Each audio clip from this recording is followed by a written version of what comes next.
Hello everybody and welcome. Good afternoon to ESA Summer Online. We are raising money for Alzheimer's Fonden. Links to donate can be found below the stream. We would also like to thank Kaspersky at Twitch and ViewSonic for sponsoring this event. Apologies for the delay there, tech issues as always at the start of marathons, but now it is time for Bowie the Hero running Final Fantasy Adventure. Take it away, my friend. Thank you very much indeed, Argic. Hello, my name is Bowie, or Bowie the Hero's full name. This is Final Fantasy Adventure, as Argic just said. So basics, I need to do a quick spiel about this. Came out in 1991, it's before Link's Awakening, before anyone says anything. Great. Yeah, I've been speedrunning this game for about 6 years. This is also my first opener of an event, so that's pretty exciting. This isn't, whilst it's called Final Fantasy Adventure, it is actually a Mana game. It's a spin-off, it's part of Seiken Densetsu. So Secret of Mana, Trials of Mana, all that kind of stuff. So I believe the naming incentives was met for Sumo to be called L, as in EL, and then the girl, Fuji, to be called Dave. Great. Girl Dave. Yeah, it's going to be a short, sharp, pretty fast-paced, glitchy run to open the show with. There's something banging in my house. Whatever, it's fine. No, it doesn't matter. Right, so yeah, I'll start the timer in...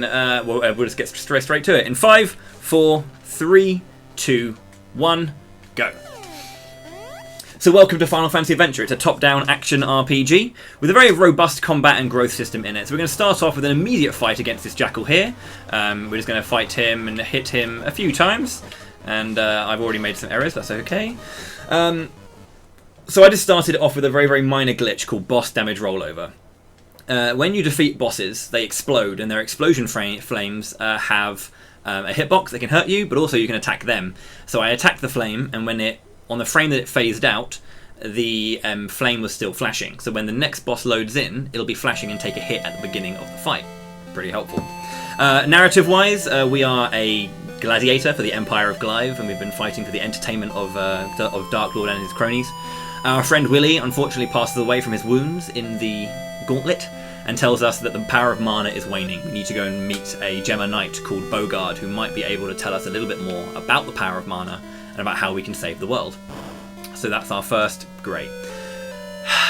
That's our first thing to do. Yeah, I'll take my chance, buddy, if you let me through. So NPCs in this game, in order to talk to an NPC, you need to move into it. There's not a button like A or B to press to talk to them. It's done by walking into the NPC. So NPCs can get in your way and troll you. So that's a fantastic start to the run.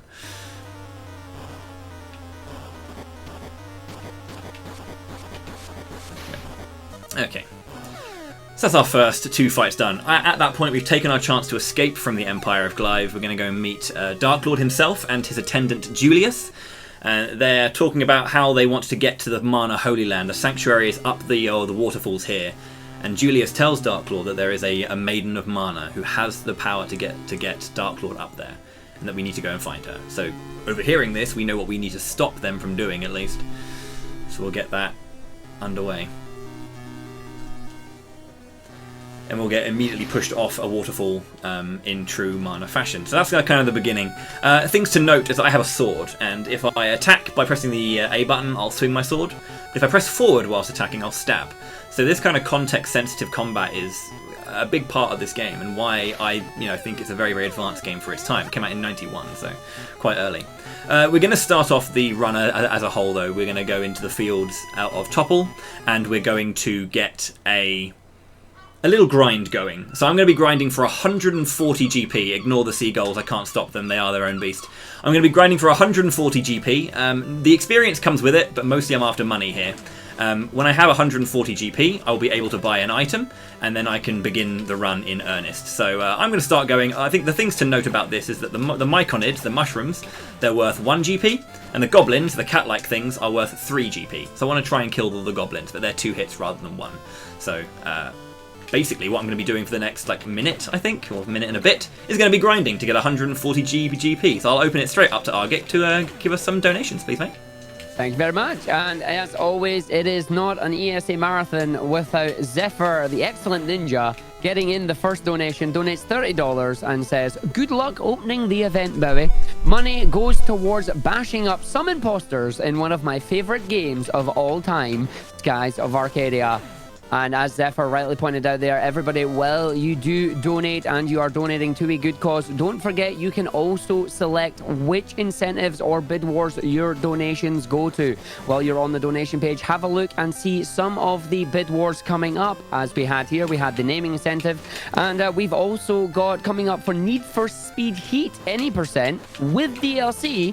There is a $500 incentive, and if it is met, Kuru will play the entire run on hard difficulty. But of course, the choice is yours. Do take a look at the list. We have plenty coming up through the week. And again, Zephyr, thank you for your donation. And keeping them going here, we also have a $100 donation from username Niels saying, let's get this started. Run this speed or something. And thank you very much for your donations there. Cheers, cheers, cheers, guys. Just a quick note as well, I leveled up earlier, and this is kind of where an interesting part of this game comes into play. There is a build system in this game. Whenever you level up, you have the choice of 4 stats that you can increase. Power, stamina, wisdom, and will. Power, as you might guess, is your physical strength. Stamina being your defense and your HP. They both kind of increase together at a set rate. Wisdom is your magic power and MP, and then you also have will, which is a little bit different and actually a very important stat, so important that it always increases every level up, no matter what you do. So I have 143 gold here, so I can go. Good. Yeah, so I'll be building for the most part power, and I'll be building a lot of stamina to get a lot of HP and defense so I can survive when we get to the end of the game. This is the any percent, obviously, and not the warpless category, so it's going to be very, very broken, I guess we can say. So I'm going to buy the iron helmet. I'm then going to go into my equipment menu. I'm going to move it to the second slot, save and reset the game.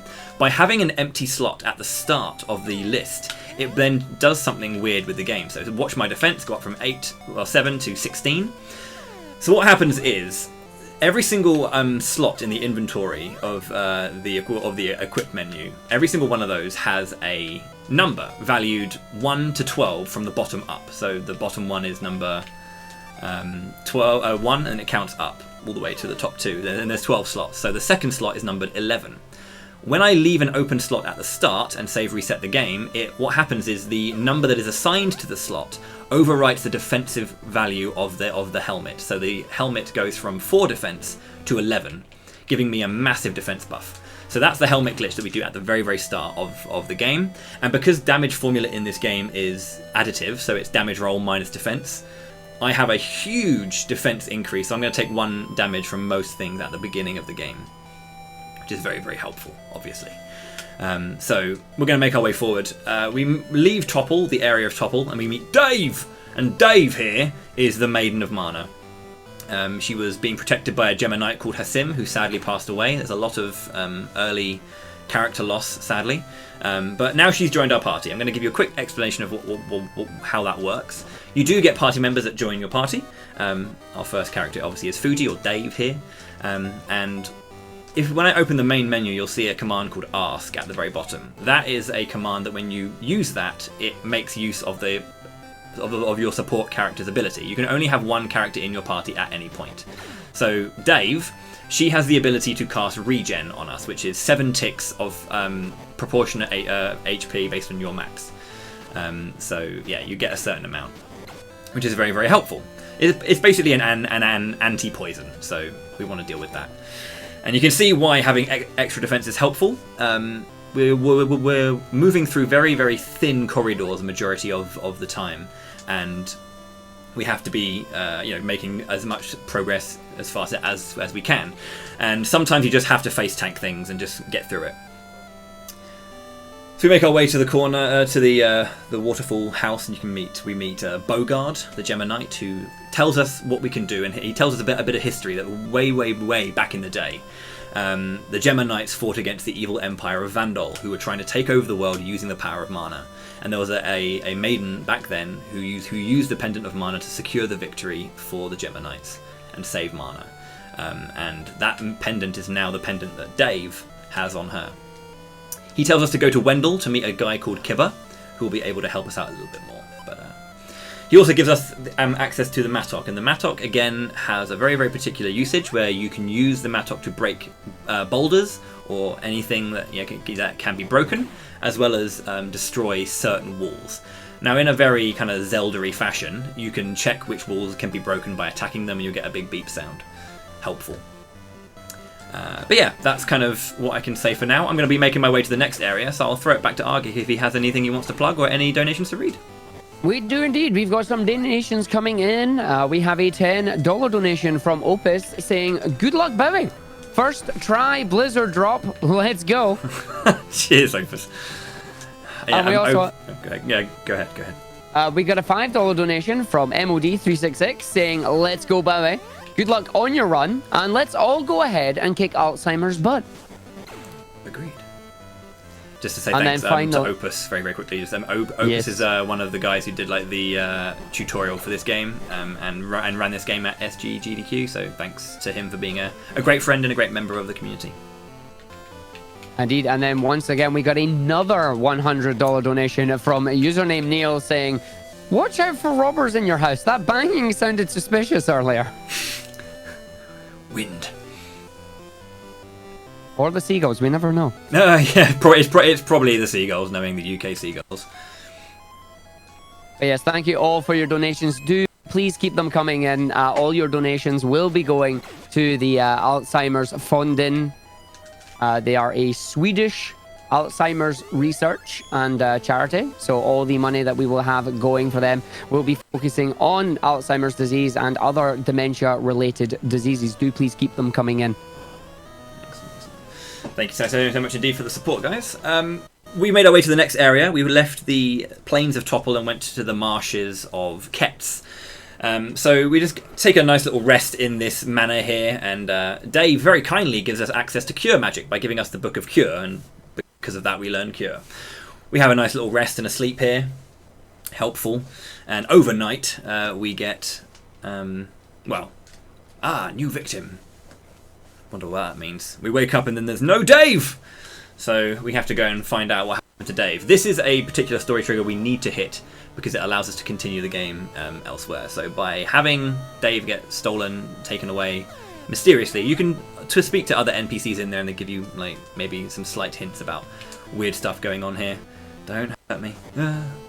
This area is really interesting. So it's kind of helpful that Dave gives us cure as she leaves because all these enemies can poison us and they're really annoying to have to deal with. Can we not? There we go. Okay. Right then. This is normally where I talk about the will gauge, but sadly I didn't have access to the good effects of the will gauge, so I'll kind of like talk about it now at least. The gauge on the bottom, I haven't really talked about it, and normally I'd have a full gauge to show off what it does on this screen, but I got a bit bodied by the enemies. The will gauge at the bottom is two things. It's a damage multiplier and it's also a special attack granter, let's say. So at base it's 1 times damage, and then at maximum it's ×2 for weaponry, and for magic it's ×4. And then also with weapons you get a bonus special effect. I'm going to save here just in case. This has been interesting. So this is our first like big dungeon. This is the Marsh Cave. We get access to new enemies. These are the first enemies that can deal more than 1 damage to me. The flying fish, or the land leeches, they hit us for like 3-4. They also have a very high chance to proc poison, and poison is obviously dangerous. It never stops being dangerous. Specifically though, they also have a chance to drop an item, and that is the Mattock, another Mattock thing. So the Mattocks are a stock item. We only get 7 per pack. Great, fantastic. Just spawn on the door and poison me. That's completely fine. I'm going to heal just in case. Yeah. And I need 1 more set of Mattocks to get through this run. Earlier as well, when I did the helmet glitch, I actually sold the helmet back. Or the other helmet that I had before. And I got 32 GP, and I bought 2 keys. Now, in a world record setting, and you want to try and go for the PBs, you wouldn't buy a key. You just go and hope for a key drop. Now, item drops in this game are a 1 in 16 chance for any enemy that does have an item drop to drop it. And yeah, that seems like it's not that bad a chance. Yay, good. Now, I wanted a drop from them. It's the reason why they specifically are like a target for me to get drops from. I'm actually going to need to heal here again because this is just outrageous. Man, you can get really lucky sometimes on drops, and you also get really unlucky on getting procced by poison. It feels like it's an 85% chance to land, but that could just be bad luck on my end. So again, I want one more set of Mattox, and I got that. So I already have that one. That's nice. A good thing about leveling up is that we do get HP and MP as well. So I do use it in the any percent, and even in the Warpless run, I use it to specifically, you know, keep myself alive without having to use resources to heal. So yeah.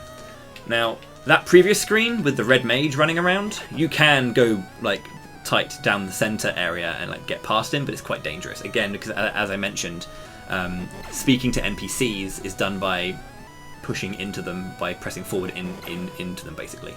And hitboxes can be quite weird. If an enemy or an NPC begins the movement to go to a location, their hitbox extends to where they're going as well as where they're from.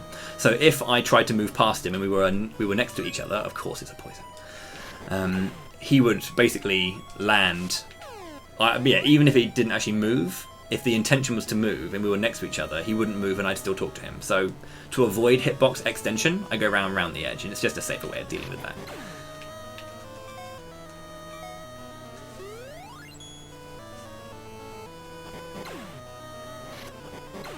Okay, so we're coming to the end of this dungeon, and the reason I would like a key drop, I bought them again, so again, marathon safe, we just take out all the RNG in the early part. Normally, we'd hope to get a key drop by this door, and if I was doing a world record run attempt, I'd have to reset there, because we didn't get any drops. So yeah. And then we're going to be coming up to our first boss fight of the game as well. And the boss fight is the Hydra. The Hydra has two types of movement. He can either move deep into the pond, or he can go shallow into the pond. You'll see what I mean here. So he can either go... That's a shallow piece of movement. You can tell based on how he's going to do it on his heads. If he drops his heads early like that, he's going to go shallow. If he waits, he's going to go the full distance. And obviously you want the full distance so you can face tank and just like hammer out the attacks in order to get a kill. There we go. Very nice. Not too bad, not amazing, but not too bad. And a heal as well, so that's really, really nice. Okay, so building power, again, because I can, because I don't need to worry about any damage just yet. I will, however, have to be swapping my build in order to keep myself alive as we reach endgame, because again, this is warps. And I'll talk about just how powerful those warps are, and we'll talk about the next dungeon after we have time for one more donation, Argic. We have a $5 donation from Tiny Tim saying, hey all, good luck to Bowie and all of the runners this week. It's going to be an amazing event and I'm so looking forward to all of these great runs. Cheers. Thank you for the donation, Tiny Tim, and yes, it's going to be absolutely amazing event. Thank you. Yeah, this is just a start. As I said, this is my first ever opener, so it's kind of interesting and exciting. So been doing this for way too long. But yeah, so the reason we need to go to the Marsh Cave is because we get the mirror, the moon mirror from the very, very end of that boss fight. Oh, perfect.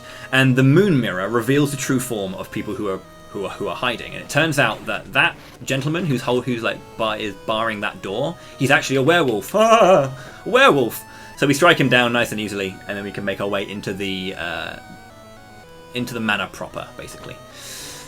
And I'm going to specifically go after these owls. Now, it's not because I dislike owls. I love owls. They're great. They have weird legs. But the blood owls, when you defeat them, they drop crystals. Now, the crystal is a super helpful item because what it does is it gives you a full will gauge at the bottom. Whatever it's at, it will be completely met. So again, instant double damage and instant special attack. And again, I'll talk about the special attack. Oh, perfect! Hell yeah, dude! The special attack has a special property that is very important for the end of the game. So, 2 is mandatory for any world record attempt. 3 is just gravy. So, also Elmegus, if you're watching, because he never gets crystal drops.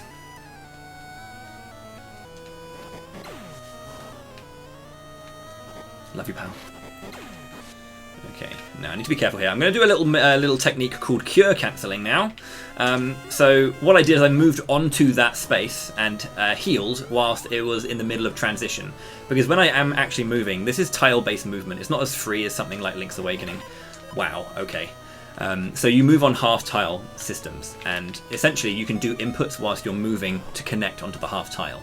And because I tried to connect, or I healed whilst I was moving, I got the heal effect without having to watch the stars. So that was... It's a slight time save, nothing major. 4 crystals. Marathon luck. Christ. Sure. I have one to spare. I can just burn one for the hell of it if I really wanted. That would be a little bit BM though, so I won't do that. But yeah. Okay. I'm going to be making my way to the western side of the thing. Nothing major is going to happen for a little bit. So yeah, Argic. How are you feeling, sir? I'm A-okay. How are you doing? I'm alive, which is great. Alive with good RNG as well. That's yeah. what we're doing here. Yeah, I know, right? Oh, mate, nuts. It always happens in marathons, doesn't it?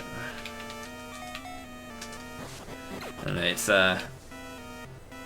just the way it goes. There's loads of like the half tile movement allows for really sweet things. This is a weird thing, by the way. If you hit the switch or hit the chest onto the switch, it just creates the perfect outcome for you. Anyway, I don't know why it does that. It's a weird property. We utilize that technique a bunch of times actually, especially in the warpless. Okay.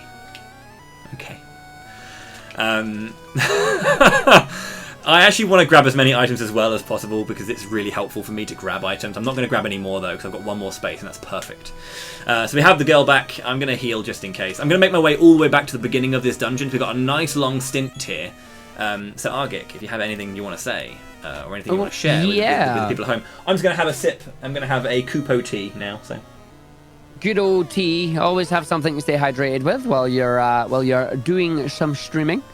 But yeah, just want to let everybody know as well, with your donations, not only can you put them towards any of our upcoming incentives, of which there are many, but we also have 2 prizes running throughout the marathon. Thank you to our sponsors for this. ViewSonic have generously donated a ViewSonic Elite XG270 QG monitor. That is a minimum $30 donation to be entered in for a chance to win that. And Kaspersky have generously donated a Nintendo Switch. That is a minimum of $50. So if you meet those thresholds, you will be entered into a chance for winning any of those items, as well as helping a great cause.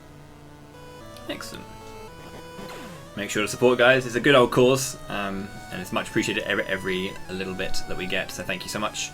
I haven't really spoken about one other thing, actually, and that I was talking about the context-sensitive combat.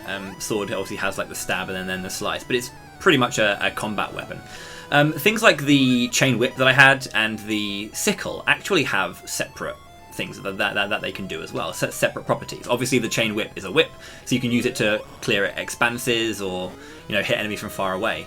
It also has a back hitbox, like when you actually start up the weapon, it has a hitbox behind it and then he swings forward, which is very cool. Very nice that they thought to add that. I'm going to do a quick safety save just in case. But the sickle cuts down vines. That's very important for what's going to happen next, because we're coming up to our first big warp in the game, which is like the first moment that we're really going to break the game apart. And yes, I know, we are now Castlevania, boys and girls. We have a whip, we're fighting a vampire, it's just all coming full circle.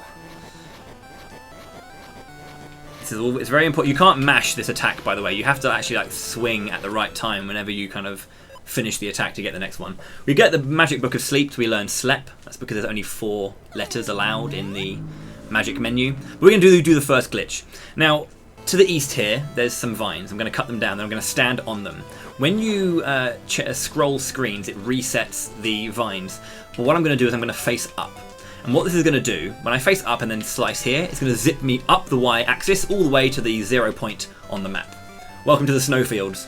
If you have ever played the game before, this is over halfway through the game, about an hour and 20 into a warpless run. And we're here already, because we can. So I'm going to cast Sleep, because it puts the enemies to sleep, which means that when I hit them, their iframes don't activate. No first time blizzard.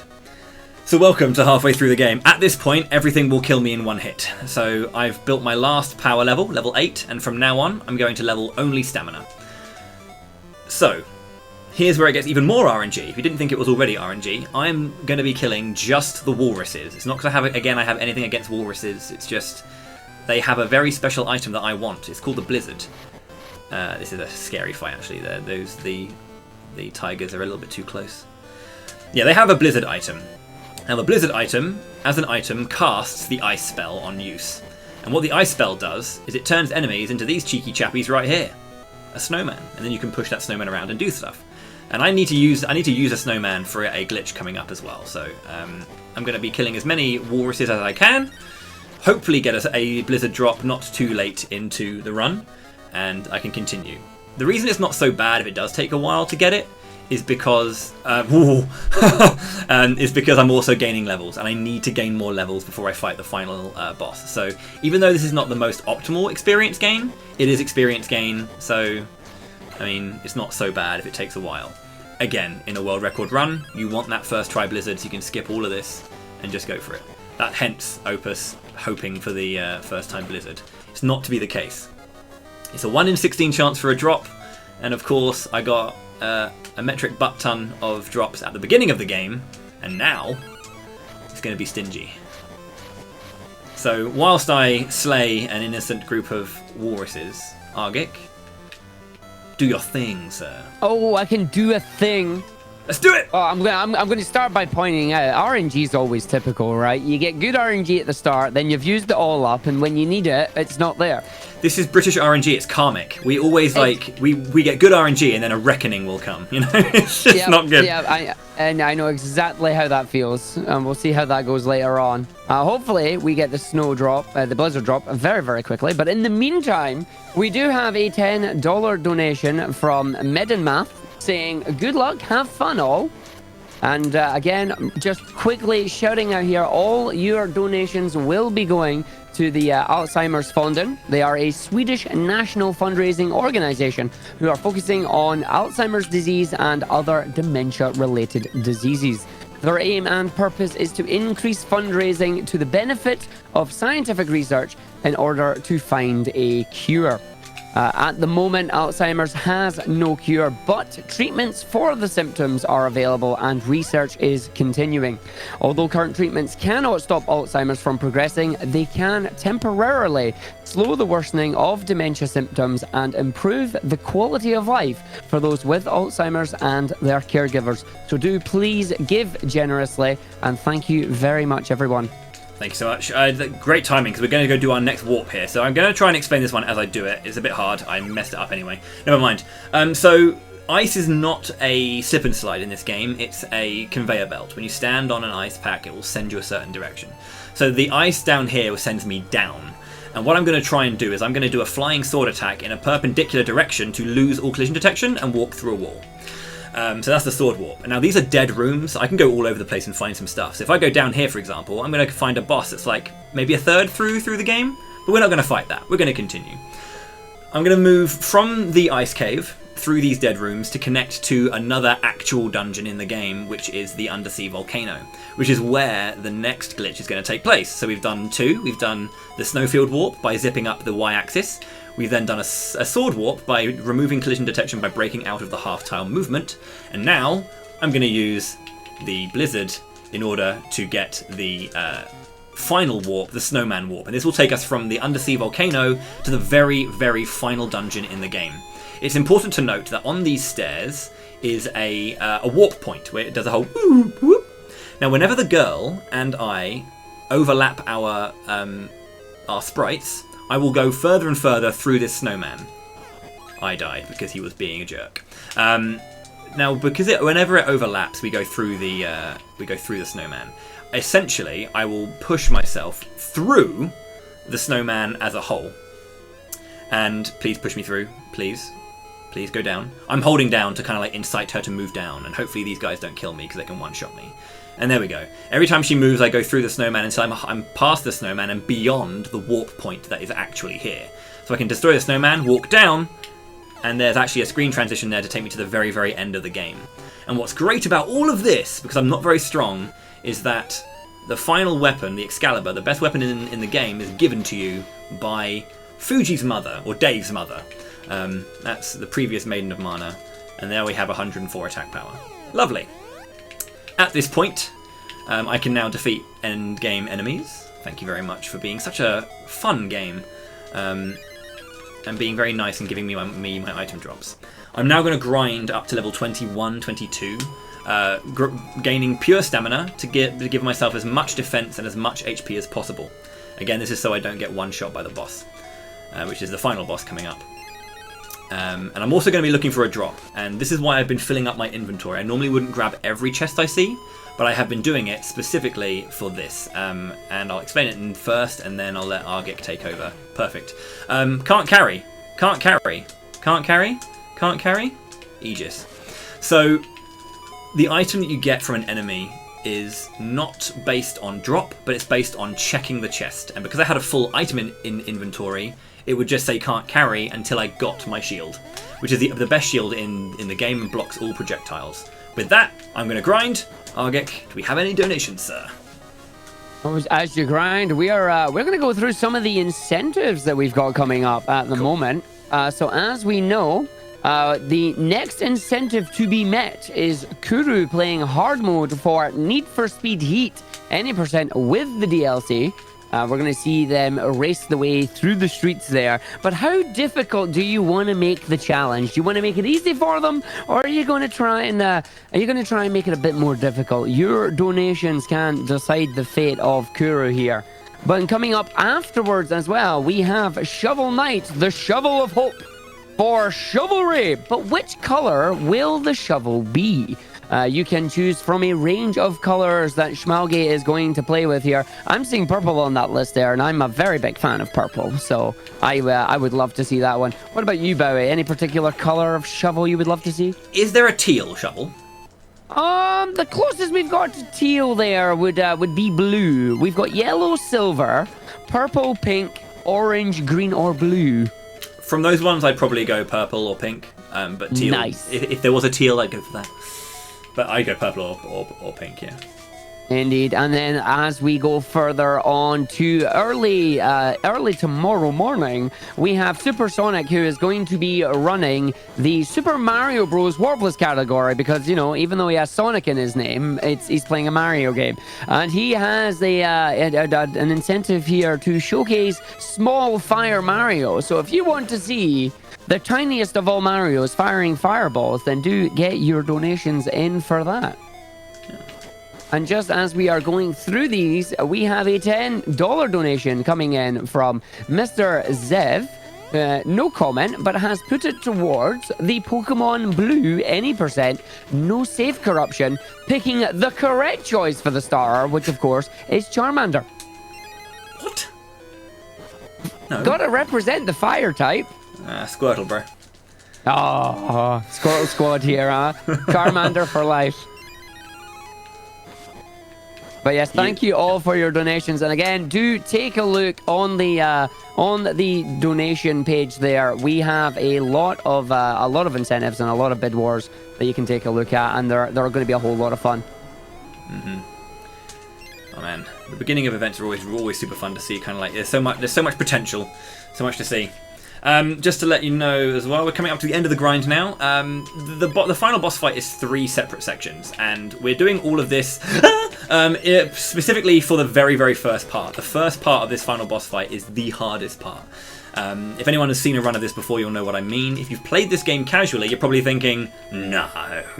And I might make it look not too bad because I've played this game a lot, but to note, my PB in this category is 32 minutes and 33 seconds, which I think we've already gone past. I think, or coming up to it at least, which is fast. I go to fight the final boss at level 17 with 81 HP, and that's enough HP to not and defense to not get one shot by the projectiles the enemy fires. Everything else is a one shot. So I can't deal with that because the first part of the fight is there's 3 clones of the final boss. His name's Julius, the guy at the start. Turns out Dark Lord isn't the big bad, and Julius, his attendant, is. Julius is the sole survivor of the Vandalian Empire that once tried to take over the world. So I'm now level 21. I'm going to just save, and then I'm going to go for the final boss now. I'm going to get some kills on the way, so I can prime a level up in the fight, just in case I need to get some HP because I take a hit or two. So the reason the Aegis Shield is really important is the Aegis Shield blocks the projectiles that Julius fires. There are going to be 3 clones. They're all going to be firing in loads of different directions, and if there's one opportunity, just one, where I can block a projectile and not die, the Aegis Shield has already made up for itself. So, perfect. I think I haven't got as much experience as I wanted. Let's have a look. 600. I want to kill 2. Yeah, well, I'll kill 2 more. Perfect. And I should be level up. Ready. Oh, please. Oh, please. Oh, please. Oh, please. There we go. Cool. We're ready to go. So, equip a crystal, because they give us a full will gauge, double damage, and also the flying sword, which is a move that I kind of press forward and attack and fly across the screen and back with iframes. Oh, based iframes. So, here we go. Julius is at the mana tree, and he is ready to take over the power of mana and destroy us. So 3 fights with amazing music. Enjoy the music. I'll say that right now. If you can Magus music or music Craigasm, any of those, do it. Okay, so this is why this is perfect. What a start. Okay, that one on the bottom is low, so I can burst him down. This is why we have crystals, so we can burst down one of the Julii, take him down early. He's still not down. Okay. But imagine that if all of this stuff here was gonna... perfect. It's so... This is why the marathon strats are in place, because it's just so much easier. It takes me only 3 double damage hits to kill a Julius now, but in a world record attempt it takes 4. I have a much slower growing will gauge, and it's not over until it's over. They can also frame 1 warp onto you. Haha! Thank you very much for demonstrating, Julius. Oh my lord, I could die still.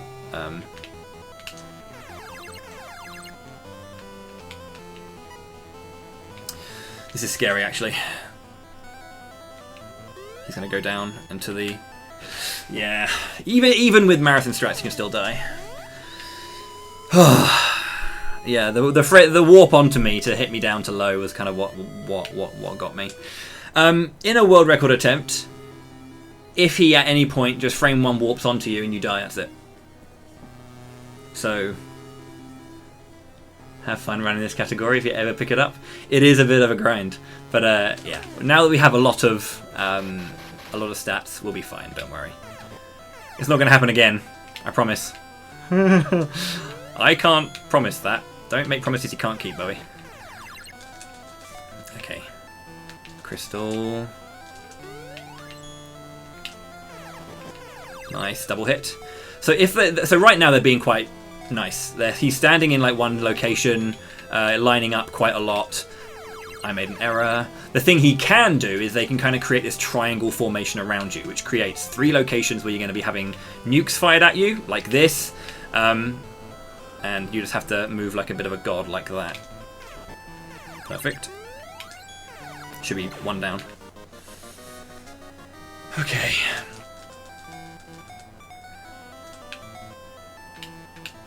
Be kind.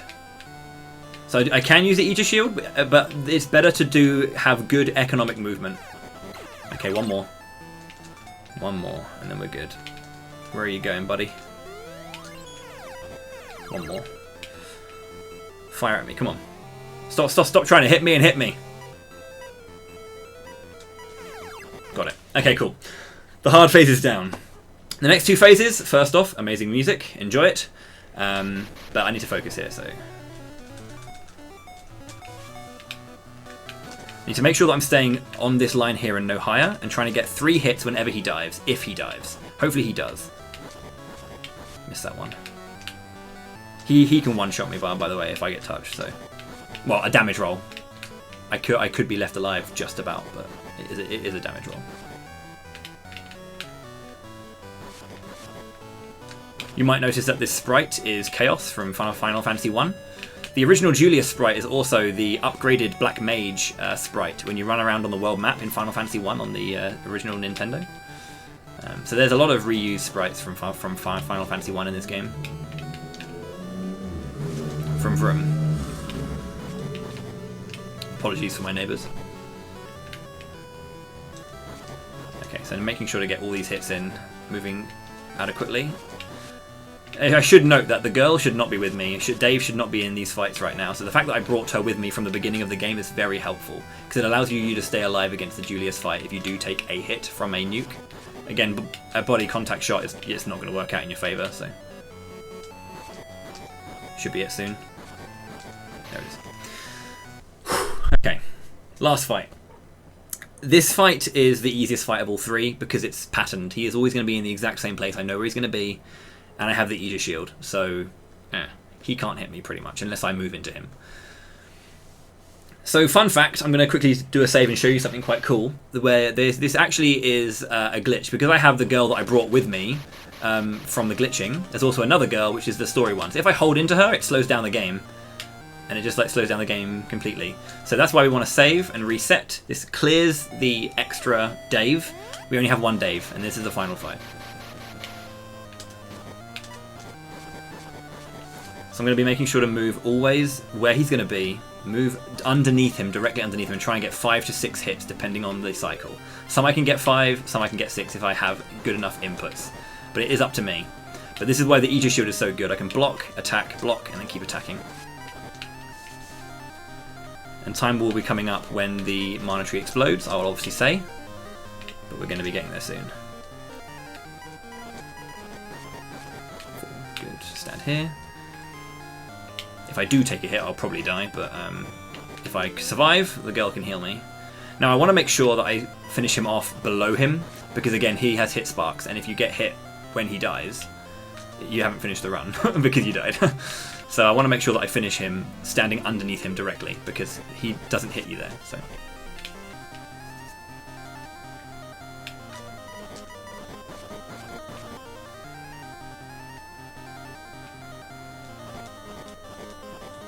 Okay, should be 2 more cycles, and then we're done. 1, 2, 3, 4, 5.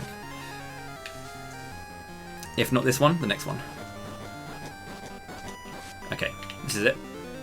And time. Oh, nice. Very not bad. Nice. Not bad. But yeah, it's a really, really tight fight. I had to focus on it just to make sure I get all my positionings perfect. But yeah. Don't think it was over 40. Yeah, I was hoping for a sub 40, but yeah, for a run, opening it up and just playing the game. The marathon strats are for a really RNG heavy run. The fact that it's so easily doable within a certain time frame actually makes it quite a fun marathon run. Grinding it for world record. Think about it before you do it. At least consider. But yeah, thank you very much, ESA, for selecting Final Fantasy Adventure. This is the second run I ever learnt back in 2014. So I've been running this game for 6 years, and it's played me as much as I've played it. So yeah, it's a game that's very, very close to my heart. It's one of my favourite. It's my favourite Game Boy game. No game comes close to this in my opinion.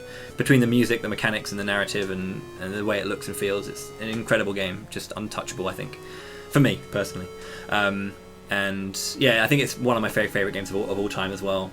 These 2 characters, Sumo and Fuji, are really important, or Elle and Dave, as they were named today. So thank you very much for those kind donations. Yeah, so thank you very much, ESA, for having me, and not just having me and having the game, but having me open the show with this game. That's incredibly important and wonderful. So thank you so much indeed. And cheers, Argic, for being a wonderful reader there as well, dude. No worries. Before you go, we do have one quick donation here that I believe is very, very specific to yourself. It's a $20 donation from Plexa. Oh, and Plexa. they are saying, hey, great run, Bowie. And have put it towards the Golden Sun any percent, no S and Q, and renaming Garrett to Bowie. So we'll see if that sticks up, because I believe we'll be seeing you again later. Yeah, that's a power move, sir. I see that. If we can name Garrett Plexa instead, that'd be great. Thank you very much. You heard it here, folks. Can we start the bid war to get Garrett named Plexa? Bid war between Bowie and Plexa. That would be quite fun to see. But we're going to jump over to a quick ad break and get ourselves set up for the next run. Cheers, take care.